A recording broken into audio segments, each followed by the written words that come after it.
Hello students, welcome back to my channel. और आज मैं आपको पढ़ाने वाला हूँ। आज मैं आपके लिए इस वीडियो में लेकर आया हूँ चैप्टर नंबर 7 और जो है 12th क्लास की चैप्टर सृजन बुक का ये चैप्टर नंबर 7 है पद्य खंड का। और इस चैप्टर का नाम है या फिर यह इस पद्य खंड का नाम है पद्य का जो चैप्टर है इसका नाम है आत्म परिचय एक गीत। आत्म परिचय एक गीत ये लिखा गया है हरिवंश राय बच्चन के द्वारा। तो दोस्तों, अगर आप फ्रेंड्स स्टूडेंट्स अगर आपको वीडियो पसंद आए तो इस वीडियो को लाइक कर देना और चैनल को सब्सक्राइब कर देना हमारी लेटेस्ट वीडियोस सबसे पहले देखने के लिए।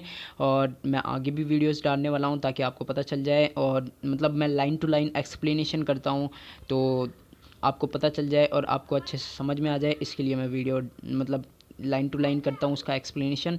तो चैनल को सब्सक्राइब कर देना और लाइक का बटन दबा देना। तो चैप्टर शुरू करते हैं। आत्म परिचय एक गीत इस चैप्टर का नाम है और हरिवंश राय बच्चन ने इस चैप्टर को लिखा है। हरिवंश राय बच्चन ने इस चैप्टर को लिखा है और सन 1907 के अंदर, और इनकी मृत्यु हुई थी सन 2003 के अंदर। तो हालांकि के प्रवर्तक हरिवंश राय बच्चन उत्तर छायावाद काल के प्रमुख कवि रहे हैं। यह अपनी काव्य यात्रा में प्रारंभिक दौर में मध्ययुगीन फारसी कवि उमर ख़्याम के जीवन दर्शन से बहुत प्रभावित रहे। उमर ख़्याम की दुबाइयों से प्रेरित होकर प्रसिद्ध कृति मधुशाला को कवि मंच पर ज़बरदस्त लोकप्रियता मिली है। और कवि की विलक्षण प्रतिभा इश्क, मोहब्बत, पीड़ा जैसी दूमानियत से भरी हुई है और वे परस्पर झगड़ने के बजाय प्यार को महत्व देते हैं। इनकी जो प्रमुख काव्य रचनाएं वो है मधुशाला, मधुबाला, मधुकलश, निशा निमंत्रण और एकांत संगीत और आकुल अंतर, मिलन यामिनी, संतरगिणी, आरती और अंगारे एवं नए पुराने झरोखे या टूटी फूटी कड़ियाँ। इनके 4 आत्मकथा खंड भी हैं। क्या भूलूं क्या याद करूं और नीड का निर्माण, फिर बसेरे से दूर था 10 द्वार से सोपान तक। इनके द्वारा लिखित प्रवासी की जो डायरी है तथा उसके अनुवाद ग्रंथ हेलमेट, जनगीता व मैकबेथ भी लोकप्रिय रहे हैं। और यहाँ संग्रहित उनकी कविता आत्मपरिचय एवं अस्मिता अपनी पहचान का बोध कराती है। सुख दुख को संभाव से स्वीकारते हुए जग जीवन से जुड़े रहकर जीने में आनंद है और सभी स्नेह सुरा का पान करके मतलब जो कवि है स्नेह सुरा का पान करके अपनी मस्ती में जीवन का गान करता है। और जीवन की औजों में मस्त भाव से बहना कवि को भाता है। और कवि अपनी मस्ती में वह नित्य नए जग का निर्माण करता रहता है। और जीवानगी का आलम यह है कि उसे अपने दारू में भी नए राग, नए छंद का आभास होता है और अपने आप को पूरी तरह वो पहचान लेता है। उसके लिए यहाँ सर्वत्र मस्ती ही मस्ती है। फिर उसके बाद में चैप्टर हम स्टार्ट करते हैं। और दोस्तों, अगर आपको वीडियो पसंद आए तो लाइक ज़रूर कर देना इसको। तो आत्म परिचय इस चैप्टर का नाम है। कवि हरिवंश राय बच्चन कहते हैं कि मैं जीवन का भार लिए फिरता हूँ। मैं इस जग जीवन यानी जो संसार का जीवन है, संसार रूपी जो जीवन है उसका भार लिए फिरता हूँ। मतलब भार यानी बोझ, यानी मैंने बहुत सारे रिश्ते हैं, बहुत सारी मेरी क्या बोलते हैं, बहुत सारी मेरी वो है मेरी बहुत सारे कर्तव्य है। तो उनमें मैं उन सब का मेरे बहुत सारे कर्तव्य भी है, बहुत सारी वो भी है क्या बोलते हैं, मेरे कार्यभार भी है। तो उन सब का भार लिए हुए फिरता हूँ मैं जग जीवन का यानी इस जग रूपी जीवन का, संसार रूपी जीवन का मैं भार लिए हुए फिरता हूँ। तो उन सब चीज़ों को मैं अपने साथ लिए फिरता हूँ। जैसे मैं कोई कार्य करना है या फिर कोई भी गृहस्थ जीवन है, इन सब का भार लिए फिरता हूँ। फिर भी जीवन में प्यार लिए फिरता हूँ। फिर भी कवि बोल रहा है कि मैं फिर भी जीवन में प्यार लिए फिरता हूँ। और कर दिया झंकत जिनको छूकर, कभी बोल रहा है कि है ना उसकी ज़िंदगी जो थी या उसकी लाइफ जो थी उसमें कोई आया और उसकी जो ज़िंदगी थी उसको झंकत कर दिया, अर्थात उसको खुश बना दिया, खुशहाल बना दिया, जिनको छूकर या उसकी ज़िंदगी में आकर मैं सांसों के दो तार लिए फिरता हूँ। तो यहाँ पे वीणा से सीधा कंपेयर किया गया है। तो वो जो जिनको छूकर बहुत ज़्यादा खुश कर दिया या उसके जीवन को सफल बना दिया, तो मैं उन जीवन रूपी सांसों के दो तार लिए फिरता हूँ, है ना। फिर उसके बाद में सांसों के दो तार लिए फिरता हूँ मैं स्नेह सुरा का, स्नेह रूपी सुरा का पान किया करता हूँ, यानी पान किया करता हूँ यानी ग्रहण किया करता हूँ। स्नेह रूपी सुरा को मैं ग्रहण किया करता हूँ या पिया करता हूँ। मैं कभी न जग का ध्यान किए करता हूँ, मैं कभी ना जग का यानी संसार का ध्यान किया करता हूँ, मैं संसार के बारे में कभी सोचता ही नहीं हूँ। फिर उसके बाद में कवि हरिवंश राय बच्चन कह रहे हैं कि जग पूछ रहा हूँ उनको, जग है यानी जो संसार है, पूछ रहा हूँ उनको यानी उनके बारे में पूछ रहा है, जो जग की गाते हैं, जो जग का गुणगान करते हैं, उनके बारे में पूछ रहा है। सारा का सारा संसार के इसके पीछे भाग रहा है, जो जग का गुणगान करते हैं यानी उनके बारे में जो अच्छी अच्छी बातें बोल रहे हैं, तो उनको सब पूछते हैं। मैं अपने मन का गान किया करता हूँ। लेकिन कवि जो हरिवंश राय बच्चन है वो बोल रहे हैं कि मैं किसी का भी गुणगान नहीं करता, बल्कि मैं अपने मन का गान किया करता हूँ।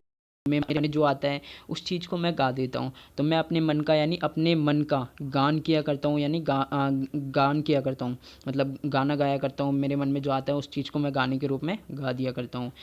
मैं निज उर में, निज उर में यानी निज यानी मेरा, यानी जो निजी है मेरा, उर यानी हृदय, मेरे हृदय में उद्गार लिए फिरता हूँ। उद्गार यानी दुख, कष्ट बोल सकते हैं अपन।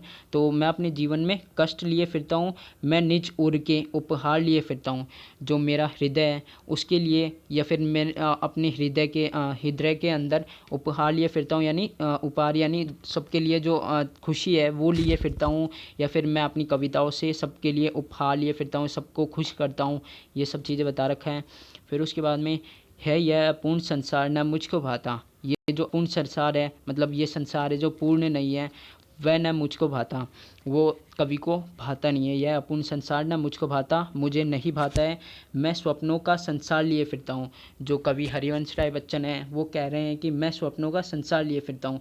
कवि है वो अपनी मस्ती में मस्त रहता है, तो बोल रहा है कि मतलब अपने स्वप्नों में ही खोया हुआ रहता है, तो वह स्वप्नों का संसार लिए फिरता है। उसके स्वप्नों का संसार अलग ही कुछ है। तो कवि क्या है, इमेजिनेशन करता रहता है, करता रहता है, तो अपने मतलब अलग ही संसार बना रखा है उसने अपने माइंड में, अपनी सोच है उसके अंदर। तो मैं स्वप्नों का संसार लिए फिरता हूँ, तो उस स्वप्न रूपी संसार को मैं अपने साथ लिए फिरता हूँ। मैं जला हृदय में अग्नि, कवि बोल रहा है मैं जला हृदय में अग्नि दहा करता हूँ। जो मतलब कवि है वो हृदय में अग्नि जलाकर, यानी जो विरह रूपी जो अग्नि है उसको जलाकर दहा करता है, यानी जला करता है। हृदय में अग्नि जलाकर, यानी जो विरह रूपी इसकी पत्नी से इसका मतलब दूर हो गई थी इससे, तो उस मतलब ऐसी आग में ये जलता रहता है, उसकी आग में ये जलता रहता है और सुख दुख दोनों में मग्न रहा करता हूँ। कवि बोल रहा है क्या ना, उसके मतलब वो आग में जलता रहता है, यानी जो मतलब कष्ट है वो कष्ट है उनके अंदर, कष्टों की जो अग्नि है, कष्ट है उसके अंदर, उसकी अग्नि में, उसकी कष्ट रूपी अग्नि में दाह करता हूँ। फिर भी वह सुख और दुख दोनों में मग्न यानी दोनों में खुश रहा करता है, यानी रहा करता है। जग भव सागर में तरने को नाव बनाए, जग यानी जो संसार है पूरा का पूरा, वो भव सागर यानी संसार रूपी सागर में, जो सारा का सारा संसार है वो भव सागर यानी संसार रूपी तैरने को, यानी तैरने को नाव बनाए, यानी नाव बना रहा है। मतलब सारा का सारा जो संसार है वो इस संसार रूपी सागर में तैरने को या इसको पार करने को क्या बना रहा है, नाव बनाने में लगे हुए हैं। मैं मन मौजों पर मस्त बहा करता हूँ। लेकिन जो कवि है वो कोई मतलब ऐसा कुछ नहीं है, वो अपने मन की मौजों यानी जो मस्ती है उसके अंदर मस्त बहा करता है, मतलब उनके अंदर ही मस्त बहा करता है। ये कोई ऐसा वो नहीं है इसके अंदर। मतलब मैं मन के मौजे यानी जो मन की मस्ती है उसके अंदर ही मग्न रहा करता हूँ या मस्त बहा करता हूँ। और मैं यौवन का उन्माद लिए फिरता हूँ। मैं यौवन यानी जो यौवन है, यानी जो क्या बोलते हैं इसको, यौवन है जो इसका कवि का, उसका उन्माद लिए फिरता हूँ, यानी उसकी उन्माद यानी एक तरीके से बोले तो प्रेम, है ना। तो मैं यौवन का प्रेम लिए फिरता हूँ और उन्मादों में अवसाद लिए फिरता हूँ। और प्रेमों में भी जो मतलब या उन्माद यानी खुशी लिए फिरता है या उस खुशी के अंदर भी अवसाद यानी जो कष्ट है वो लिए फिरता है। मैं यौवन रूपी उन्माद यानी जो मस्ती बोल सकते हैं एक तरीके से, वो लिए फिरता हूँ। और उन्मादों में भी अवसाद यानी दुख लिए फिरता हूँ, जो मुझको बाहर से हँसाती है ना, और रुलाती भीतर और अंदर से रुलाती है। कुछ दुख लिए फिरता है कभी, उन्मादों में भी अवसाद लिए फिरता है ना। तो मतलब जो ये प्रेम है इसका, उसके अंदर भी कुछ दुख लिए फिरता है, क्योंकि इसकी वाइफ है जो इससे दूर हो गई है, तो कुछ दुख लिए भी फिरता है ये, जो मुझको बाहर से हँसाती है और रुलाती भीतर यानी अंदर से रुलाती रहती है। मैं हाय कभी बोल रहा है कि मैं हाय किसी की याद लिए फिरता हूँ, कभी बोल रहा है कि मैं किसी की याद लिए फिरता हूँ। जो कवि है वो अपनी पत्नी की याद लिए फिरता है, मतलब उसकी पत्नी को याद करता रहता है। कर यत्न मिटे सब, सारे के सारे जो संसार के लोग हैं वो यत्न यानी जो प्रयत्न कर कर के मिट गए हैं। सत्य न किसी ने जाना, और सत्य को कोई भी आज तक जान नहीं पाया। नादान वही है जो नादान यानी जो पागल लोग होते हैं वो वही है। हाय यानी मतलब हे भगवान, जो सारे के सारे नादान हैं यानी जो पागल मूर्ख लोग हैं, वो सारे के सारे वही हैं जहाँ पर और जहाँ पे मतलब दाना होता है या फिर उनको कोई लोभ लालच कुछ भी मिलता है, वहाँ पे ही होते हैं सारे के सारे लोग। फिर भी मूड ना क्या जग, फिर भी मूड यानी जो पागल होते हैं, पागल के लिए यूज़ किया गया है यहाँ पे। फिर भी कोई पागल ना क्या जग, इसमें कोई भी इसमें कौन सा पागल है। फिर भी मूड ना क्या जग, ऐसा कौन सा पागल होगा इस संसार में जो इस पर भी सीखे। मतलब ऐसा सब कुछ सीखने के बाद में भी जो मतलब सत्य है कि वो किसी का सत्य कोई जानता नहीं है, और ये सब चीज़ पता होने के बाद में भी लोग होते हैं वो सीखते रहते हैं इस संसार में। मतलब ये जो संसार है उसके अंदर सीखते रहते हैं कि मतलब सत्य को प्राप्त कर लेंगे हम, या फिर पुण्य करते हैं और पुण्य कर्म करते हैं ताकि वो सत्य को प्राप्त कर ले। मैं सीख रहा हूँ सीखा ज्ञान भुलाना, कभी कहता है कि मैं सीख रहा हूँ यानी मैं सीख रहा हूँ सीखा ज्ञान भुलाना, जो ज्ञान मैंने सीख रखा है उसको भी मैं भुलाना सीख रहा हूँ। मैं और जग कहाँ का नाता, और जग कहाँ का नाता, मैं बना बना कितने जग रोज मिटाता। कभी बोल रहा है मेरा और जग का, मैं और जग, मेरा और जग का कहाँ का नाता है, यानी कहाँ का नाता है। कवि जो है अपनी इमेजिनेशन के अंदर खूब सारे जग रोजाना के रोजाना नए जग बनाता है और मिटा देता है उनको इमेजिनेशन के अंदर, क्योंकि कवि कल्पनाएं करता है। तो मैं बना बना कितने जग यानी पता नहीं कितने जग, मैं जग यानी जो संसार है वो बना बना के रोज मिटाता यानी रोज मिटाता हूँ। जग जिस पृथ्वी पर जोड़ा करता वैभव, जो जग यानी जो संसार है जिस पृथ्वी पर यानी जिस पृथ्वी, ये जो पृथ्वी है इसके ऊपर जो जो सारा का सारा संसार है वो जोड़ा करता है, यानी मतलब जोड़ता रहता था। वैभव यानी जो अच्छे कार्य है, पुण्य कर्म है, उनको जोड़ा करता है यानी उनको किया करता था। मैं प्रति पग में उस पृथ्वी को ठुकराता था, उस जिस पृथ्वी पे वो लोग पुण्य कर्म करते थे ताकि उनको सत्य मिल जाए या फिर मुक्ति मिल जाए, ऐसा कुछ। उस पृथ्वी को मैं रोजाना के रोजाना ठुकराता था, प्रति पग में ठुकराता था। मैं निज रोदन में दाग लिए फिरता हूँ, मैं निज रोदन में यानी खुद के, रोदन में यानी रोने में, दाग यानी प्रेम लिए फिरता हूँ। दाग यानी एक तरीके से वाणी या फिर वचन भी बोल सकते हैं। तो या फिर कोई दाग यानी एक तरीके से बोले तो वही होता है। मैं निज रोदन में यानी अपने रोने के अंदर दाग यानी स्वर लिए फिरता हूँ। और शीतल वाणी में आग लिए फिरता हूँ, और कवि की जो शीतल वाणी है उसके अंदर भी वो आग लिए फिरता है। हाँ, आग लिए फिरता है मतलब उसको अंदर ही अंदर कुछ न कुछ मतलब बहुत ज़्यादा आग लग रही है, तो वो शीतल वाणी बाहर जो बोलता है उसके अंदर भी वो आग लिए फिरता है। हो जिस पर भूपों का प्रासाद न्यौछावर, हो जिस पर यानी जिस पर होता है, भूपो यानी जो राजा होते हैं उनका, प्रासाद न्यौछावर यानी महल, प्रासाद यानी महल, निछावर यानी न्यौछावर होते हैं। ऐसे कवि जिनके ऊपर भूपो यानी जो राजा होते हैं उनके महल न्यौछावर होते हैं, मैं वहाँ खंडर का भाग लिए हुए फिरता हूँ। और मैं वहाँ पे मतलब कोई भी जो महल होते हैं उनका कोई भाग नहीं लेता हूँ, बल्कि वहाँ पर मैं खंडर का भाग लिए फिरता हूँ, यानी खंडर खंडर में रहा करता हूँ मैं। मतलब मेरे को कोई वो नहीं है, प्रासाद यानी महल का कोई वो नहीं है लोभ, और मैं कभी किसी का गुणगान भी नहीं करता हूँ। तो वहाँ पे उस जगह पे मैं खंडरों के भाग लिए फिरता हूँ, मतलब मेरे को ऐसी जगह पे देखे तो खंडर मिलते हैं। मैं रोया, कभी कहता है कि मैं रोया उसको तुमने कहा गाना, जैसे कभी रोता है तो उसको लोग कहते हैं कि वो गाना गा रहे हैं। मैं फूट पड़ा फिर उसके बाद में मैं फूट पड़ा। कभी बोलता है कि मैं फूट पड़ा, जैसे ही मैं और ज़्यादा मतलब रोने लग गया, जैसे फूट पड़ा मैं, तो तुमने उसे कहा छंद बना रहा, कि भाई छंद बना रहे हैं कवि, और क्यों कवि कहकर संसार मुझको अपनाए। कवि बोल रहा है कि कवि कहकर क्यों संसार मुझको अपनाए। मैं इस दुनिया का हूँ, ये जो दुनिया है मैं इसका हूँ एक नया दीवाना, यानी एक नहीं हूँ, मतलब मैं किसी का गान नहीं किया करता हूँ, बल्कि मैं अपने मन का गान किया करता हूँ, और सबको खुश रखा करता हूँ, सुख दुख दोनों में साफ सुख रक्षा करता हूँ। तो ऐसा एक नया दीवाना हूँ मैं, इस दुनिया का कोई कवि नहीं हूँ मैं।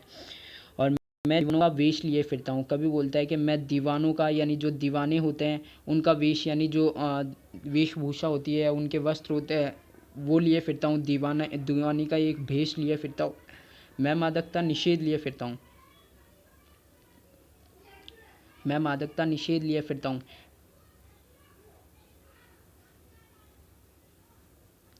मैं मादकता निषेध लिए फिरता हूँ, मतलब मैं जो शराब है, मादकता यानी जो शराब या फिर कोई भी नशे की वस्तु है, उसको निषेध लिए फिरता हूँ, मतलब उसको पीता नहीं हूँ। निषेध है, मना कर रखा है, मतलब मैं पीता नहीं हूँ, एकदम निषेध है मेरे लिए, उस चीज़ को निषेध लिए फिरता हूँ। और जिसको सुनकर जग झूम उठे लहराए, ऐसी वाणी या फिर ऐसी कविताएं जिसको सुनकर जग झूम उठे, यानी खुश हो जाए और लहराए, एकदम लहराने लग जाए। मैं मस्ती के संदेश लिया फिर करता हूँ। मैं वो मस्ती के संदेश लिए फिरता हूँ। संदेश यानी जो उस जग के लिए जो संदेश है उनको लिए फिरता हूँ। तो स्टूडेंट्स, अगर आपको ये वीडियो पसंद आई है तो प्लीज़ इसको लाइक कर देना और चैनल को सब्सक्राइब कर देना हमारी वीडियो सबसे पहले देखने के लिए। और अगर आपको मतलब मेरी वॉइस में या फिर कुछ भी लगता है, या फिर आपको कुछ भी सजेस्ट करना हो, तो आप कमेंट बॉक्स में कर सकते हैं। मैं आपके कमेंट्स को ज़रूर देखता हूँ, बिल्कुल देखता हूँ, क्योंकि मेरे पास ज़्यादा कमेंट आते नहीं हैं, तो मैं सबके कमेंट्स देता हूँ। अगर मेरे से कोई गलती हो रही होगी तो आप बता सकते हैं, जिससे कि मैं उस चीज़ को इम्प्रूव करके आपके लिए बेस्ट दे सकूँ। Thank you.